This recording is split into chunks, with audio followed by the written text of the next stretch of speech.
स्वागत है RMSPS online study पर। दोस्तों, इससे पहले हम इंट्रोडक्शन टू रियल नंबर्स पढ़ चुके हैं। आज हम लोग रियल नंबर में पहला चैप्टर का पहला एक्सरसाइज 1.1 पढ़ेंगे। इसमें हम लोग सबसे पहले यूक्लिड विभाजन एल्गोरिथ्म का प्रयोग कर एचसीएफ ज्ञात करने के लिए सीखेंगे। दोस्तों, आप लोगों को पिछले क्लास में बताया गया कि यूक्लिड विभाजन एल्गोरिथ्म क्या है, तो एक बार फिर से हम इसके डेफिनेशन को जानते हैं।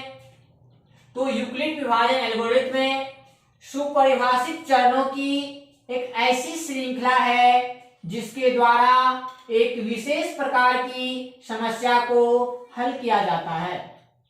जी हाँ दोस्तों, an algorithm is a series of well defined steps which gives a procedure for solving a types of problem.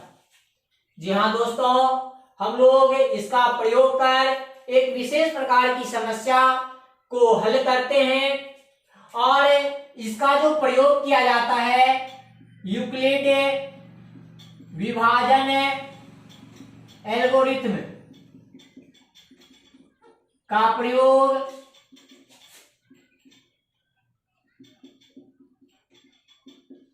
दो संख्याओं का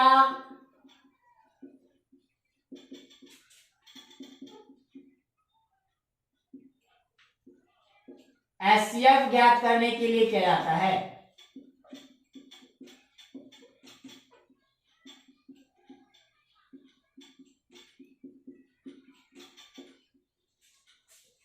जी हाँ दोस्तों, यूक्लिड विभाजन एल्गोरिथ्म का प्रयोग जो है दो संख्याओं का एचसीएफ ज्ञात करने के लिए किया जाता है। दोस्तों, हम इससे पहले आपको बता चुके हैं कि हम लोग ये जितने भी पढ़ रहे हैं ये सारे के सारे पॉजिटिव इंटीजर के भाग हैं। तो आज हम लोग जानेंगे कि किस प्रकार से दो संख्याओं का एचसीएफ यूक्लिड विभाजन एल्गोरिथमिक विधि से ज्ञात किया जाता है। दोस्तों, एचसीएफ ज्ञात करने के लिए हमें कई चरण से गुजरना पड़ता है। सबसे पहला जो चरण है इसको आप देखें, यदि ए और बी दो धनात्मक पूर्णांक हो तो Q और R एक ऐसा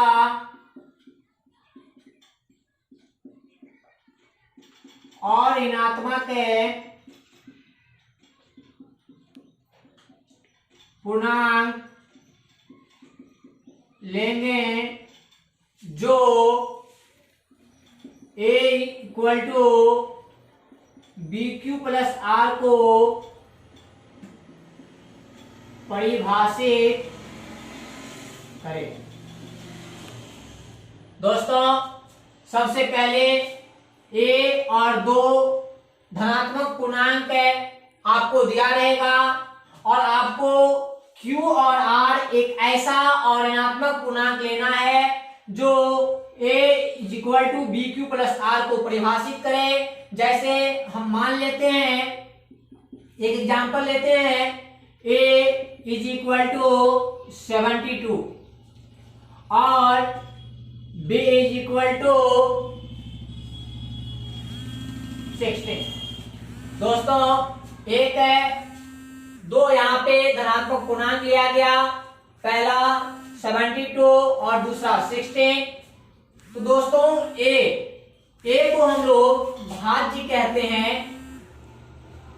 ए इज इक्वल टू भाज्य, बी इज इक्वल टू भाजक। तो यहाँ पे भाजक जो होता है वह हमेशा भाज्य से छोटा होता है, इसलिए भाजक को 16 को भाजक मान लिया गया और 72 को भाज्य मान लिया गया। अब हमें Q और R एक ऐसा और ऋणात्मक पूर्णांक लेना है जो इस फॉर्मूला को क्या करे, सेटिस्फाइड कर दे। तो दोस्तों सबसे पहले हम यहाँ पे क्या करते हैं, 72 लेते हैं। तो यहाँ पे हम लोग क्या करेंगे, तो डिवाइड करेंगे 72 में 16 से हम लोग क्या करते हैं, भाग देते हैं। तो यहाँ पे 4 बार में 16 4 जा 64। यदि 72 में से 64 को माइनस किया जाता है तो हमें रिमाइंडर के रूप में 8 आता है।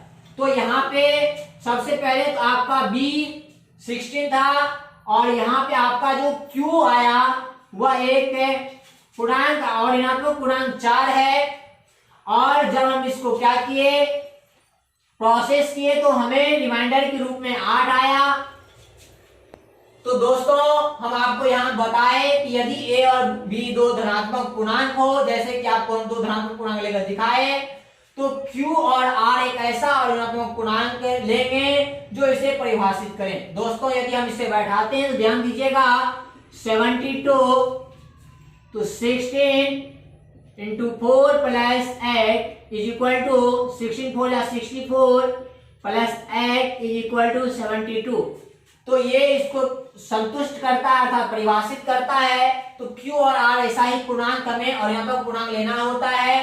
तो दोस्तों अब एक चीज और देखना है कि आपका जो है ये तो यूक्लिड विभाजन एल्गोरिथम का एक फॉर्मूला है और यह क्रिया हम लोग तब तक करते रहेंगे जब तक हमारा शेषफल अर्थात R का मान 0 नहीं हो जाता।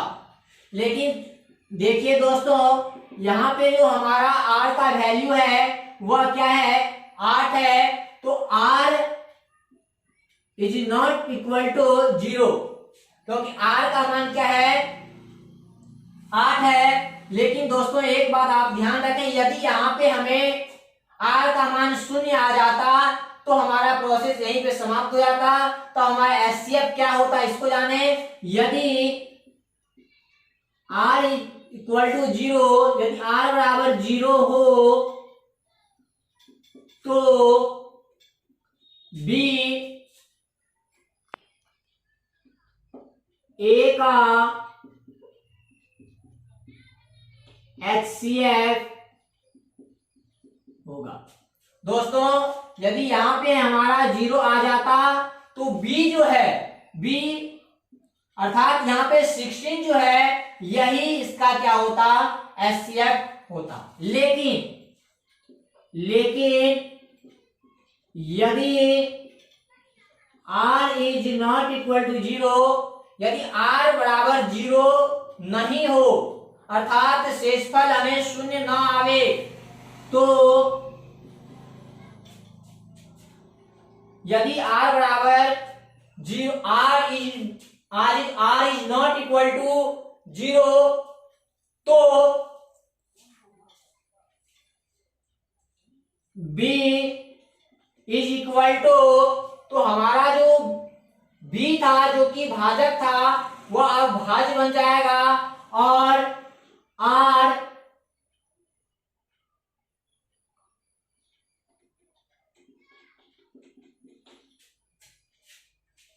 तो दोस्तों यदि R का मान 0 नहीं हो तो B equal to RM plus N, जहां B जो है आपका भाज्य हो गया और आपका जो शेष था वह आपका भाजक बन गया।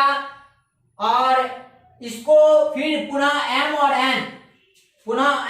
N एक ऐसा और ऋणात्मक पूर्णांक में लेना है जो B बराबर RM प्लस N को संतुष्ट कर दे।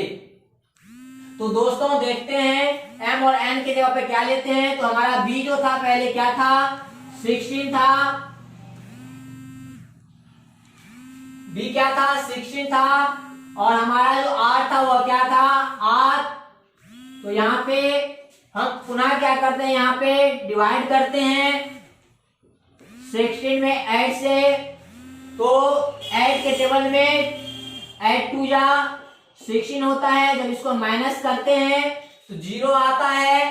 तो m जो है दोस्तों 2 हो गया, और हमें जो n के रूप में आया, शेषफल के रूप में आया, वह 0 आ गया। दोस्तों यहाँ आप देखिए, यहाँ जो r का मान था हमें 0 आ गया। तो आपको बताया गया है कि यदि r बराबर 0 हो तो भाजक ही क्या होता है, तो HCF होता है।